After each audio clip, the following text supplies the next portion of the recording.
উত্তর কোরিয়ার সবচেয়ে শক্তিশালী পারমাণবিক ক্ষেপণাস্ত্র যা কিনা গুড়িয়ে দিতে পারে আমেরিকাকে। পিয়ংইয়ং এর আকাশে আবারও ধ্বনিত হল শক্তির প্রদর্শন। ক্ষমতাসীন ওয়ার্কার্স পার্টির ৮০তম প্রতিষ্ঠা বার্ষিকী উপলক্ষে আয়োজিত এক বিশাল সামরিক কুচকাওয়াজে উত্তর কোরিয়া উন্মোচন করল তাদের সর্বাধুনিক ও সবচেয়ে শক্তিশালী আন্তঃমহাদেশীয় ব্যালিস্টিক ক্ষেপণাস্ত্র ওয়াসং-২০। বিশাল প্যারেডে ময়দানে উপস্থিত ছিলেন দেশটির সর্বোচ্চ নেতা কিম জং উন নিজেই। তার সামনে ১১ অক্ষ বিশিষ্ট বিশাল লঞ্চার ট্রাকে স্থাপিত অবস্থায় প্রদর্শিত হয় নতুন এই আইসিবিএম। চারপাশে তখন করতালির ঝড়, পতাকা আর স্লোগানে মুখরিত পিয়ংইয়ং।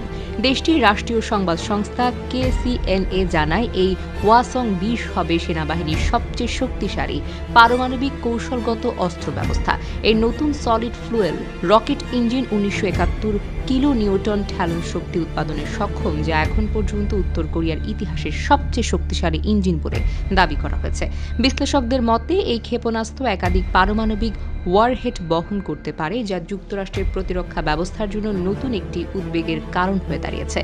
মার্কিন think tank Carnegie endowment for international পিসের বিশ্লেষক অঙ্কিত পান্ডে বলেছেন, ওয়াসং-২০ উত্তর কোরিয়ার পারমাণবিক সক্ষমতার শীর্ষ প্রদর্শন। এটি একাধিক ওয়ারহেড নিক্ষেপে সক্ষম হলে যুক্তরাষ্ট্রের বিদ্যমান প্রতিরক্ষা ব্যবস্থাকেও বিভ্রান্ত করতে পারে। এবারের প্যারেডে আরও প্রদর্শিত হয় দীর্ঘ পাল্লার ক্রুজ মিসাইল, ড্রোন লঞ্চ যান সহ বেশ কিছু নতুন কৌশলগত অস্ত্র। তবে সবকিছুকে ছাপিয়ে যায় ওয়াসং-২০ এর আরবি ভাব।